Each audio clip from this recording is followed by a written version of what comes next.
എല്ലാവർക്കും നമസ്കാരം. മണ്ണിനെ പ്രണയിച്ചവർ കാർഷിക കൂട്ടായ്മ പഠന ക്യാമ്പ് ഈ ഒരു വർഷം 2025 ഞങ്ങൾ നടത്തിയത് പൂപ്പൊലി കാണാനും അതുപോലെ നമുക്ക് പഠിക്കാൻ ആവശ്യമായ വയനാട്ടിലെ ഒരുപാട് സ്ഥലങ്ങൾ ഞങ്ങൾ സന്ദർശിച്ചിട്ടുണ്ട് ഈ ഒരു തവണ. അതിൽ ഒന്നാണ് പൂപ്പൊലി. 2025 ജനുവരി 5-നാണ് ഞങ്ങൾ പൂപ്പൊലി കാണാൻ വയനാട്ടിലെത്തിയിട്ടുള്ളത്. മണ്ണിനെ പ്രണയിച്ചവർ കാർഷിക കൂട്ടായ്മ കുടുംബക്കാരെല്ലാവരും ഒത്തൊരുമിച്ച് ഒരു ടൂറായിരുന്നു. നല്ലൊരു അനുഭവം തന്നെയായിരുന്നു ഈ ഒരു കാഴ്ചകൾ എനിക്ക് സമ്മാനിച്ചത്. അവിടെയുള്ള കാഴ്ചകൾ മുഴുവനായും വീഡിയോസിൽ ഉൾപ്പെടുത്താൻ പറ്റിയിട്ടില്ല. കാരണം മൊത്തമായിട്ട് എനിക്ക് കറങ്ങി കാണാൻ തന്നെ കഴിഞ്ഞിട്ടില്ല. അത്രത്തോളം ഏരിയ പൂക്കൾ കൊണ്ടും ഒരുപാട് സ്റ്റാളുകളും അങ്ങനെ ഒരുപാട് കാര്യങ്ങളായിട്ട് അവിടെ നിറഞ്ഞു നിൽക്കുകയായിരുന്നു. മൊത്തമായിട്ട് എനിക്ക് വീഡിയോ എടുക്കാൻ പോലും സാധിച്ചിട്ടില്ല. മൊത്തമായിട്ടും ഞാൻ വീഡിയോ എടുക്കുകയാണെങ്കിൽ അത് ഈ ഒരു വീഡിയോയിൽ മൊത്തമായും ഉൾപ്പെടുത്താൻ ഒരിക്കലും കഴിയില്ല. അവിടെ ഞാനിങ്ങനെ പോകുമ്പോൾ കണ്ടൊരു കാഴ്ചയാണ് നിറയെ കാഴ്ച നിൽക്കുന്ന സപ്പോട്ട. ഇതെനിക്ക് ഭയങ്കരമായി അത്ഭുതം തോന്നി. കാരണം എല്ലായിടത്തും സപ്പോട്ട കായ്ച്ചു നിൽക്കാറുണ്ട്, പക്ഷേ ഇത് എന്താ അറിയില്ല, ഒത്തിരി കൂടുതലായിട്ട് കായ്ച്ചു നിൽക്കുന്ന ഒരു കാഴ്ചയായിരുന്നു. അടുത്തടുത്ത് ഒരുപാട് കായ്ച്ചു നിൽക്കുന്നുണ്ടായിരുന്നു. സാധാ സപ്പോട്ട ഇത്രത്തോളം കായ്ച്ചു നിൽക്കുന്നതായി ഞാൻ കണ്ടിട്ടില്ല. മക്കൾക്കും ഇത് വേറിട്ടൊരു അനുഭവം തന്നെയായിരുന്നു. നല്ല വെയിലാണ്, എന്നിട്ട് പോലും ആളുകളുടെ തിരക്കിനൊരു കുറവും ഉണ്ടായിരുന്നില്ല. എത്ര വെയിലുണ്ടെങ്കിലും നമ്മളിതൊക്കെ കാണാനുള്ള ഒരു മനസ്സ് നമുക്കുണ്ടാവും. ഉമ്മ അതാ നല്ല ഹാപ്പിയിൽ നടന്നു പോവുകയാണ് കേട്ടോ കാണാൻ വേണ്ടിയിട്ട്. റാണിമോളും അതുപോലെ തന്നെ പൂക്കളൊക്കെ കണ്ടപ്പോൾ റാണിമോളെ ഇടയ്ക്കൊന്ന് ഞാനവിടെ വെക്കുന്നുണ്ട്, പക്ഷെ അവൾ നടക്കുന്നില്ല. അവളെ എടുത്തിങ്ങനെ നടക്കാനുള്ളൊരു ബുദ്ധിമുട്ടുണ്ടായിരുന്നു. അടുത്ത വർഷമൊക്കെ ആകുമ്പോഴേക്കും റാണിമോൾ ഉഷാറാവും. റാണിമോൾ അധികമൊന്നും നിലത്ത് നിൽക്കുന്നില്ല, അതുകൊണ്ട് തന്നെ ഞാൻ അവളെ ഒക്കത്ത് വെച്ചിട്ട് തന്നെയാണ് ഇതിൻ്റെ മുഴുവൻ വീഡിയോസും എടുത്തിട്ടുള്ളത്. 1-2 പ്രാവശ്യം മാത്രമാണ് അവൾ നിലത്ത് നിന്നിട്ടുള്ളത്. അതൊന്ന് ഐസ്ക്രീം വാങ്ങിക്കാനും അതുപോലെ ഇടയ്ക്കൊന്ന് ഫോട്ടോ എടുക്കാൻ വേണ്ടി പൂവിൻ്റെ അടുത്ത് നിർത്തുമ്പോൾ മാത്രമേ നിൽക്കുന്നുള്ളൂ, അല്ലാതെ ഒന്നും നിൽക്കുന്നില്ല.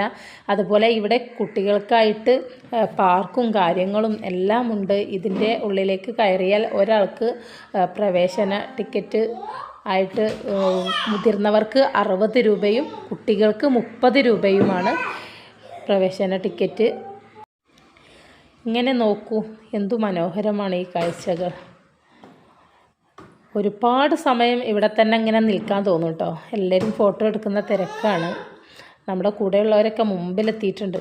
ഞാനും മോളും ഉമ്മയും ഇനിയും അവരുടെ അടുത്തെത്തിയിട്ടില്ല. ഉമ്മ റാണിമോൾ അങ്ങനെ വിളിച്ചുകൊണ്ടിരിക്കുന്നുണ്ട്. റാണിമോൾ പോകുന്നില്ല. നല്ല മഞ്ഞ കളറ് ചെണ്ടുമല്ലി സൂപ്പറായിട്ടുണ്ട്. അതുപോലെ ഈ ഒരു വെള്ളം, ഇവിടെയൊക്കെ ഒരു പ്രത്യേക തണുപ്പുമുണ്ട്. ചൂടുണ്ടെങ്കിലും ഒരു ചെറിയ തണുപ്പും അനുഭവപ്പെടുന്നുണ്ട്. അടുത്ത വർഷവും ഈ ഒരു പൂപ്പൊലി കാണണമെന്ന് ആഗ്രഹമുണ്ട്. കാരണം ഈ ഒരു ഭാഗം ഞാൻ മൊത്തമായിട്ട് കവർ ചെയ്യാൻ കഴിഞ്ഞിട്ടില്ല എന്നുള്ള ഒരു സങ്കടം എനിക്ക് വല്ലാതെ ഉണ്ട് കേട്ടോ. വെള്ളത്തിലിതാ ചെടികളൊക്കെ വെച്ചിട്ടുണ്ട്. ചട്ടികൾ മുകളിലായിട്ട് വെച്ചതാണിത്. അതുപോലെ ഒരുപാട് പേരറിയാത്ത ചെടികളും പേരറിയുന്ന ചെടികളും ഇവിടെ ഉണ്ടായിരുന്നു. പെറ്റൂണിയ പല വെറൈറ്റി കളറുകളുണ്ടായിരുന്നു. മണ്ണിനെ പ്രണയിക്കുന്നത് കൊണ്ട് കൃഷിയും പൂക്കളും പൂമ്പാറ്റയും അങ്ങനെ എല്ലാത്തിനെയും ഒത്തിരി ഇഷ്ടമാണ്. അങ്ങനെ ഇരിക്കുമ്പോൾ തന്നെ നമ്മുടെ ഒരുപാട് കൃഷി ഗ്രൂപ്പുകളുണ്ട്.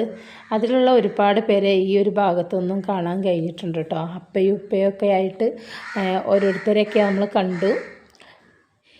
എല്ലാവരും ഫാമിലിയായി തന്നെ ഈ ഒരു പൂപ്പൊലി കാണാൻ വന്നിട്ടുള്ളവരാണ്. എന്തായാലും എല്ലാവരെയും കണ്ടതിൽ ഒരുപാട് സന്തോഷം തോന്നി. നല്ല മനോഹരമായ കാഴ്ച തന്നെയായിരുന്നു ഈ ഒരു പൂപ്പൊലി എനിക്ക് സമ്മാനിച്ചിട്ടുള്ളത്. ഇവിടെ വരികയാണെങ്കിൽ ഒരു ദിവസം മുഴുവനായും നമുക്ക് കാണാനുള്ള കാഴ്ചകളുണ്ട് കേട്ടോ. അത്രത്തോളം കാഴ്ചകളുണ്ട് ഇവിടെ കാണാൻ. റാണിമോൾ ഇത് ഐസ്ക്രീമൊക്കെ നുണഞ്ഞുകൊണ്ടിരിക്കുകയാണ്.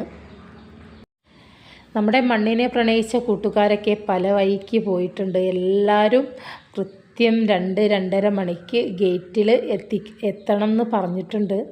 അപ്പോൾ ആ ഒരു സമയത്താണ് നമുക്ക് ഗേറ്റിലേക്ക് എത്തേണ്ടത്. സൂര്യകാന്തി പൂക്കളുടെ ഒരു വസന്തവും ഇവിടെ ഉണ്ടായിരുന്നു. സൂര്യകാന്തിയിൽ തേൻ നുകരാൻ എത്തിയ തേനീച്ച നല്ല ഭംഗിയുണ്ടായിരുന്നു കേട്ടോ ഈ ഒരു സൂര്യകാന്തി തോട്ടം കാണാനും. ഇവിടെ ഒരുപാട് ചെടികൾ നമുക്ക് വാങ്ങിക്കാനും ഉണ്ട്. എല്ലാ സ്റ്റാളിലും ഞങ്ങൾ എത്തിയിട്ടില്ലെങ്കിലും കുറച്ച് ചെടിയൊക്കെ ഞങ്ങളും വാങ്ങിച്ചു. ഈ ഒരു ചെടി എനിക്ക് ഭയങ്കര ഇഷ്ടമാണ് കേട്ടോ. ഇത് എനിക്കുണ്ടായിരുന്നു, പക്ഷേ വളർന്ന് റെഡിയാവും മുമ്പേ തന്നെ അതെനിക്ക് ഉണങ്ങിപ്പോയി. വീണ്ടും ഞാൻ വാങ്ങിച്ചിട്ടുണ്ട്, ഇവിടെ നിന്ന് തന്നെ വാങ്ങിച്ചിട്ടുണ്ട്. എനിക്കിവിടെ ചൂട് ഭയങ്കര കൂടുതലാണ്, പ്രത്യേകിച്ചും പാറച്ചൂട്, പിന്നെ വെള്ളത്തിൻ്റെ കുറവും. കാര്യമായിട്ടുള്ളത് ജപ്പാൻ കുടിവെള്ളം തന്നെയാണ്. അതുകൊണ്ട് തന്നെ നമ്മുടെ ചെടികൾക്കൊന്നും വേണ്ട ഒരു ഉഷാറൊന്നും ഉണ്ടാവാറില്ല. പിന്നെ ഇവിടെ കിളികളും കോഴികളും പ്രാക്കളും മുയൽ അങ്ങനെയുള്ള സംഭവങ്ങളൊക്കെ ഇവിടെ ഉണ്ട് കേട്ടോ. മക്കൾക്കൊക്കെ ഭയങ്കര ഇഷ്ടമാണ് ഇങ്ങനെയുള്ള കാഴ്ചകളൊക്കെ കാണാൻ. എനിക്കും അതുപോലെ തന്നെയാണ് കേട്ടോ. ഇങ്ങനെയുള്ള കാഴ്ചകളൊക്കെ ഭയങ്കര ഇഷ്ടമാണ്. കണ്ണിന് കുളിർമയൊരുക്കി പലതരം വെറൈറ്റി കോഴികളായിരുന്നു കേട്ടോ ഇവിടെ കണ്ടത്. ഇവിടെ കോഴികളെ വിൽപ്പനയൊന്നും ഇല്ലയെന്നാണ് തോന്നുന്നത്. ഇവിടെ ആളുകളെയൊന്നും കാണുന്നില്ല. സിൽവർ ഫെസൻറ്റ് എന്ന ഒരു കോഴിയാണിത്. നല്ല ഭംഗിയുണ്ട് കേട്ടോ ഇതിനെ കാണാൻ. ഇത് ആണാണ്. ഇതിൻ്റെ പെണ്ണിനെ ഇത്രത്തോളമൊന്നും ഭംഗിയില്ല. ഇതിലെ പെണ്ണിനെ നോക്കിയിട്ട് കാണുന്നില്ല. ഇത് ബ്രഹ്മയാണ്, കൊളംബിയൻ ബ്രഹ്മക്കോഴി. അടിപൊളിയായിട്ട് നിൽക്കുന്നുണ്ട്. ഇതൊക്കെ നല്ലൊരു ഭംഗിയാട്ടോ കാണാൻ ഇവരെ തന്നെ ഇങ്ങനെ നോക്കിയിരിക്കുമ്പോൾ. അതുപോലെ തന്നെ കുട്ടികൾക്കായി നല്ല പാർക്കുണ്ട് ഇവിടെ. അത്യാവശ്യം കുറച്ച് റൈഡുകളൊക്കെ ഉണ്ട്. അത് മക്കൾക്ക് ആസ്വദിക്കാം. റാണിമോൾ പെട്ടെന്ന് തന്നെ അതിൽ കയറിയിട്ടുണ്ട്. ഇനി ഇറങ്ങാൻ കുറച്ച് പ്രയാസമായിരിക്കും. റാണിമോൾക്ക് അതൊക്കെയാണ് കൂടുതലിഷ്ടം. അതുപോലെ ഇങ്ങനെ കിളികളെ കാണുന്നതും പക്ഷികളെ കാണുന്നതും ഭയങ്കര ഇഷ്ടമാണ് കേട്ടോ.